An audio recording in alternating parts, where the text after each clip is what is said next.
Hello everybody and welcome to a very special episode of Wine Library TV. I am very fortunate to have Robert Mondovi Jr. here with me today, and I'm sure you're very familiar with that name, and I'll let Robert kind of tell you where he's going. There's a lot of exciting new things going on with him and his company, and you're going to see an old favorite in this episode. I think a lot of you will recognize it from last year's probably biggest selling email, and now it's under his umbrella. So Robert, first of all, appreciate it. Thanks for being here, man. Great to be here with you. Why don't you let the viewers know a little bit about where you're going right now, what's going on with you these days? Well, new and exciting opportunity, a new page in the Mondovi saga, if you will. We left Robert Mondovi about 2 years ago because, really short and simply, we were bought out. And we keep it real here on Wine Library TV. We're trying to just cut to the chase on it. But when you have an opportunity to have 4 generations of family in the wine business and you love the business, what do? You dust yourself off and you get back into the game. And we started 2 ways, and one of which is our import company, and we'll talk about that today. And maybe another day we'll come back and talk about some of the California wines we make. Yeah, there's a lot of cool stuff going on. Yeah, it really is. And so today we're going to talk about our Spanish portfolio. And Spain is hot. I mean, you know that. You've just been there. And we're going to talk about some wines from 2 distinct areas, one called Priorat and the other called Montsant. So we'll start today with a wine called Capafonzoso, and the specific wine name is Masia Esplanes. So this is the 2002 vintage, where obviously was a little bit more of a difficult vintage in Spain. But tell us a little bit about this winery. The winery, this is actually one of my little favorites, because the gentleman, Senor Francesc Capafons, is, I think, one of the most responsible farmers in the region. He goes beyond organic, beyond biodynamic, to where he takes about 60% of his land and leaves it for the diversity of the flora and the fauna there. What I think you'll find in the 2 of his wines that we have today, the first wine from Montsant, is little undertones of chamomile, lavender, and thyme. So the chamomile, lavender, and thyme get in there because he leaves that as a cover crop. So it's really unique, and you have the aromatics come off of that in the wines. We saw a lot of that when we were in Spain, and maybe you saw in the video. A lot of people are very much into that, especially in Montsant. And there's just a lot of cool stuff going on there. Now, what is the suggested retail? I mean, just the rough suggested retail of this wine. This suggested retail, I need to double check, but I believe this is in low 50s. Okay. So all the wines here, of course, coming from the Priorat and the Montsant region, really only a few clusters per vine, 3 to 4 clusters per vine. Normally in California you'll see 4 to 6 times that amount. So really the specialness in the low volume here is so incredibly unique to these wines that they are going to command a higher price position because of what the earth is allowing us to do here. The terroir comes through heavily on the nose. Oh, don't you think so? Yeah, absolutely. And really what I like most about this particular wine, the Masia Esplanes from Capafonzoso, is that they have a winery in Montsant and a winery in Priorat. And I think they've done a really good job of respecting the soil differences between the 2. There actually is soil, there is organic matter in Montsant, which allows for, I think, a little bit of more balance in the wine. And then when you get to Priorat, we'll see that these wines are just incredibly opulent and concentrated. Yeah, we've talked about Priorat in the past, and so on this wine, I noticed it's a Merlot, Cab, Syrah, and Grenache blend. Yes. Obviously, it's very tight at this point. It's very young. 02, again, I said, was a difficult vintage. A lot of the 02s that we tasted in Spain. But what's really interesting about this is that there's a lot of finish and complexity on the mid palate, which makes it very interesting. To me, 3 to 5 years from now, it'd be really nice to see how this opens up. I think you're going to see weight put on over the next couple of years. It's an interesting wine. I mean, it's priced basically where it needs to be priced. I wouldn't call it a screaming value, but it definitely packs a lot of flavor. Yeah, so, it certainly does. Let's move on to this. We're going to move on to, again, the Capafonzoso family in the Masos de Cubels. And this wine, again, now is from Priorat. You'll see more of the Carignan in here. And I think the Carignan, or as they pronounce it in Spain, Carignana, is really a signature to this wine. Although it does have a little bit of Cabernet, a little bit of Syrah and Merlot, the Carignana here really is the signature. Incredible mineral, a lot of real rich grape extract. It's really funny to say grape extract, but when you put your nose in this glass, it just permeates that real grape the other character. thing that really kicks in is the pepper. Yes. There's clearly a lot of white and black pepper tones, a lot of complexity on the nose on this one. A good amount more than the first one. And I think in this wine, what again, that signature of the herbal notes of the lavender and especially the thyme come through in this for me. This is definitely, to me, a major step up. Yep, absolutely. And similar price positioning, just on the higher side of the 50. And again, I think one of the smoking values out there in Priorat is this wine right here. I think the real major difference between these two wines is the mouthfeel. The second wine is just so much more silky, so much more smooth. I would consider it a monumental leap over the first wine. So that there is a slight price difference, I would really veer towards the second wine. It's quite good. And now we're going to go into a winery that a lot of you know. I mean, I'll just skip real quick. Last year's biggest selling wine, you might remember. We had a big deal on it. And obviously this has been a big one for us. Tell us a little bit about a good friend at Sims. You know, the Perez family, arguably one of the original 5 founding families in the Priorat region, and Adria Perez is the winemaker here. You may have heard of Adria's sister Sarah over at Mas Martinet, beautiful wines. But today talking about specifically Solanus right now. Solanus is incredibly accessible, not only in flavor and character, but also for your pocketbook. Personally, I think in the Priorat lineup, I would hands down say the best value in Priorat, period. What I really like about this is that the Sims de Pereira will make their classic, which is what you've had before.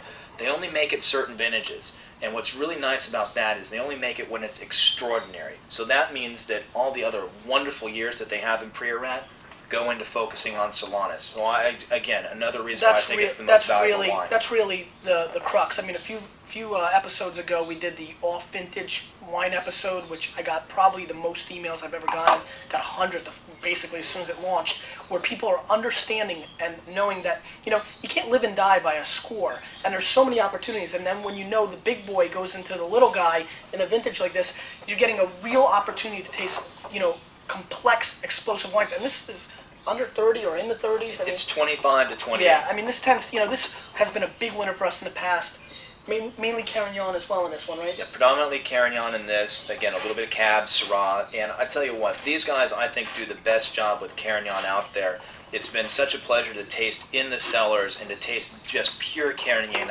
And that mineral and that spice note that comes out of here, the complexity, that's all about the Carignan there. And nobody has the same quality of old vine Carignan as they do in the Priorat. So it's really a real treat to have wines from Priorat. I'll be honest with you. To me, this is even a step above the last wines, and it's half the price. And, you know, it's an uncomfortable situation to say, hey, this is, you know, but the reality is that, you know, what we're trying to do with this vlog, keep it real, I guess, in the scheme of things. This is tough to beat. I mean, as you may notice, I'm still wearing the same shirt from the Philippe Melka episode. I don't know how we're going to do this, but I'm taping my 4th episode right now. So, in the whole day, you know, we've been tasting about $100 wines pretty much across the board, and I'll tell you, this ranks up with any of them. I mean, I've always been blown away by this winery, and for such a tricky vintage, I can't believe how good this really is. Well, Adria does a great job with his micro-vinification program. I mean, everything is hand-selected there. And 500 grams, so less than a pound per vine is what they're producing. You can't help but get exceptional quality from these wines. You're getting a lot of black fruit, but also a mix of like a little bit of cherry and a little bit of raspberry, so it's kind of a combination, almost like a little bit of fruit salad. Yeah. Their oak program's pretty extraordinary as well. One day we'll have to dive into the nuances of what they do with their oak there. It's incredible. Yeah. And now, you know, the wine that I think I've definitely been waiting for once I realized what we're tasting today. Tell us a little bit about that. And it's 2001, which is... 2001 vintage. I'll let you wax poetic on how great that vintage was. But I tell you what, again, we're with one of the best families from the Priorat region. And this wine is about 90% Carignan and 10%, I believe, on the Syrah. And this is or Grenache, right? Oh, I'm sorry, it's Grenache. Thank you. No problem. And I love their Syrah there. We do need to do some barrel tasting over there. But I'm ready to go back to Spain now. I mean, you know. the Carignan that's put into this, and Adria's goal is to be the foremost purveyor of Carignan, and I think he does it.